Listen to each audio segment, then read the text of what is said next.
akan mewawancarai tokoh utama dari kegiatan ini. Perkenalkan, nama saya Firly Widiawati dari kelas 9C, nomor absen 13. Dan saya Jessica Nindaifa, nomor absen 18. Saya Jaidawati Ramadhani dari kelas 9C, nomor absen 7. Oke, baik, langsung saja kita ke sesi tanya Yang jawab. pertama, siapa nama Bapak?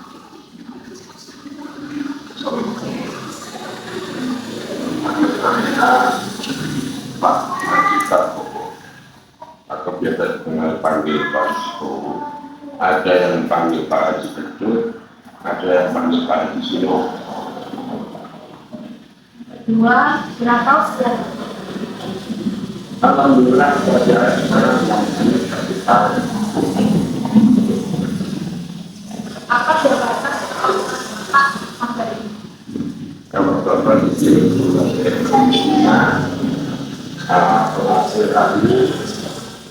membuat aksesoris termasuk rel, topeng, dan segala macamnya, dan juga dekor sama untuk anak-anak. Sudah berapa lama Bapak terlibat dalam kegiatan adat atau budaya di sanggar ini?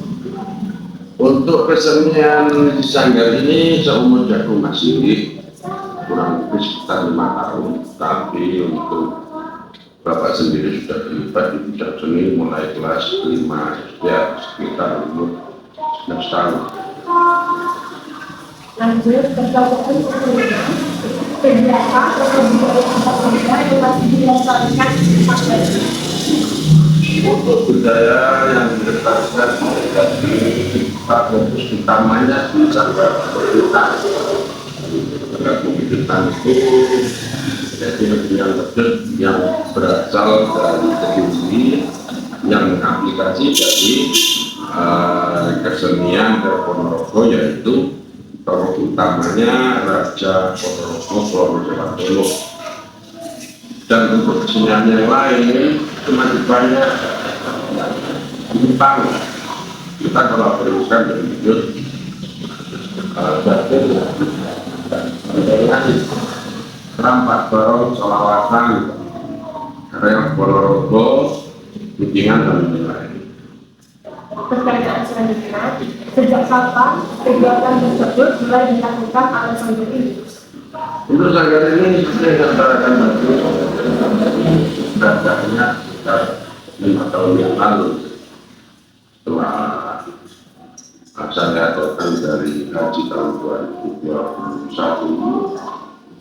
itu terbesit kalau saya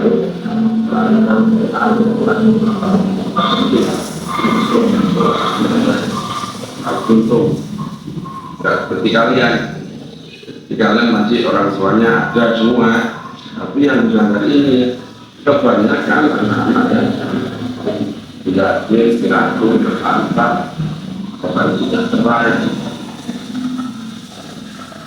Pertanyaan selanjutnya, apa ada tujuan dari kegiatan ini?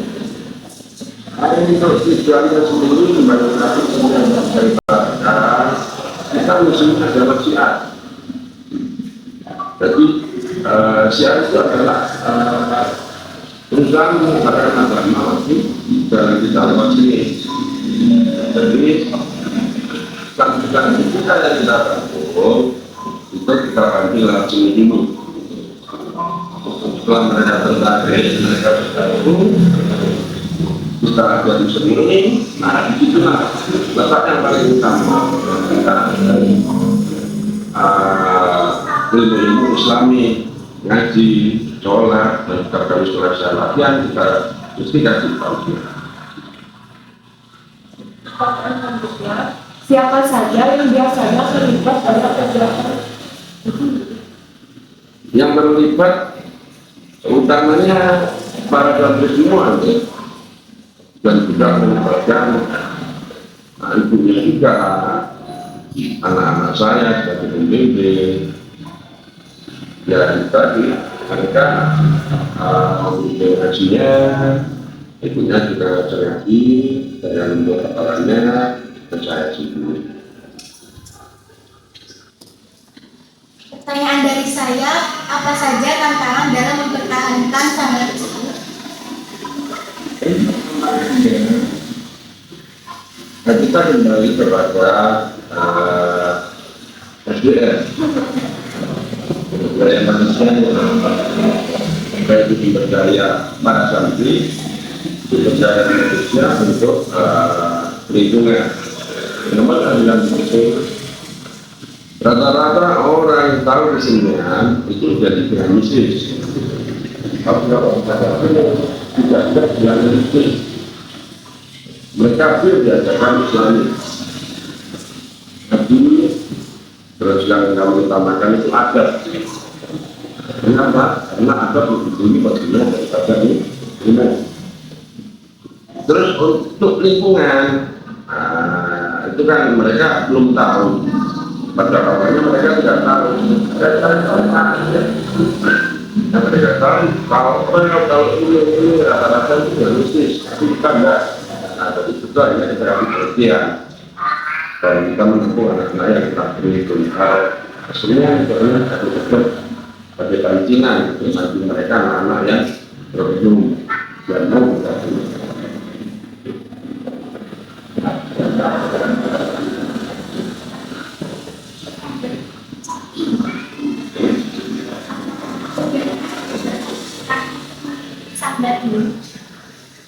Kembali ke anak menjaga sendiri.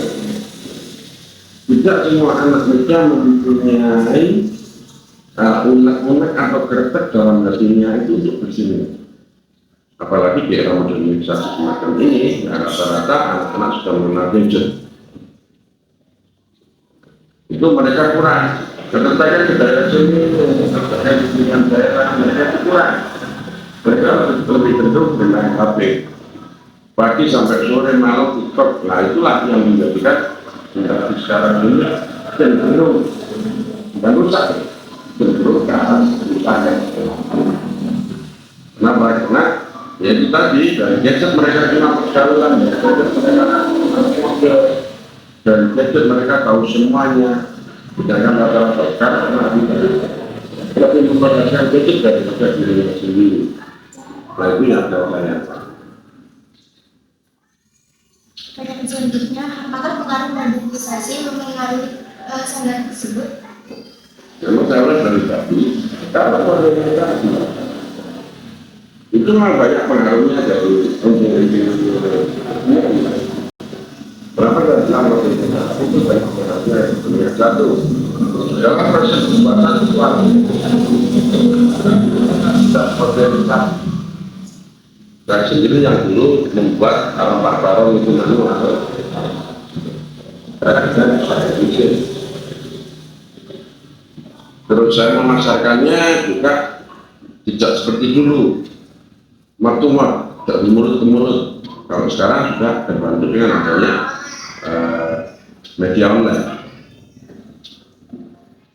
Itu salah satu dampak dari kesenian tradisional. Dampak jeleknya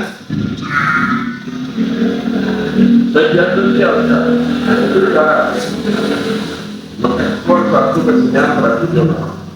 Mereka rata-rata eksplornya itu ke band yang bilangnya itu.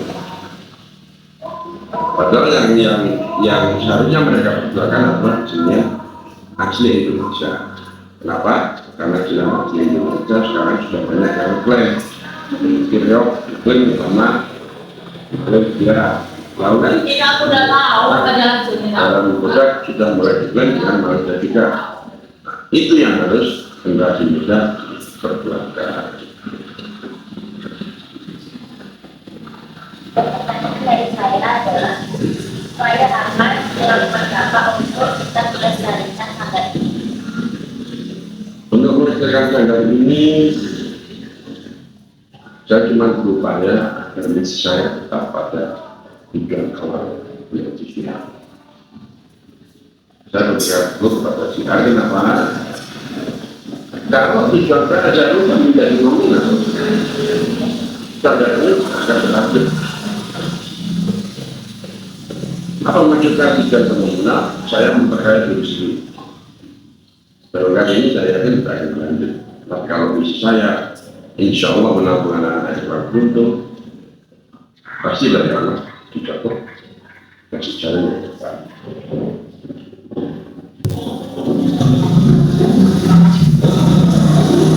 Bagaimana peran generasi muda dalam menjaga budaya lokal? Kembali lagi ke manusianya.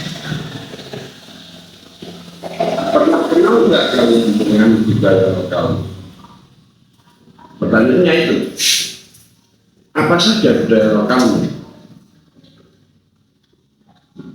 Bagaimana kamu mempelajari? Nah, itu yang harus dikembalikan ke anak-anak yang sekarang. Bukan jadi penggiat seni seperti bapak yang harus melestarikan, tapi anak muda itu dibebaskan. Kenapa bapaknya tidak anak-anak tidak mengambil orang dewasa untuk seni? Karena kita berusaha mencetak generasi yang akan datang dengan keilmuan tradisional, keilmuan dan mampu mendapatkan kreatif apa yang mereka yang ceritakan itu. Ya apa terjadi yang real? Di mana terjadinya bandengan? Di mana terjadinya kakak baru? Di mana ceritanya begitu? Sampai ada beduk yang panjangnya 12 meter. Itu yang harus kita dengan cara bukan membuat pertanyaan bagaimana, tapi bagaimana mereka menanamkan senang dalam hatinya masing-masing, bukan melontarkan pertanyaan kepada ya.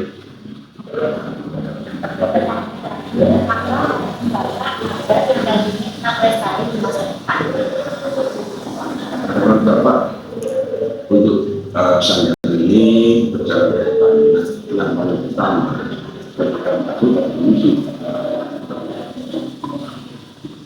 misi kita sudah misi kita berbahasa, misi kita melestarikan budaya dan itu kita menjadi belajar dari itu walau orang salah. Nanti ada belakang ada yang tapi kalau mereka berpikir itu ada perubahan ada kemiskinan, insya Allah agar kita terapkan. Pak, terima kasih atas informasi yang diberikan. Sesi tanya jawabnya sudah selesai. Terima kasih ya Pak. Assalamualaikum warahmatullahi wabarakatuh. Hari ini kami sudah mewawancarai Bapak Prabowo atau bisa disebut Pak Bowo yang sudah bersangkutan dengan kegiatan ini. Terima kasih, bye-bye. Wassalamualaikum warahmatullahi wabarakatuh. Bye.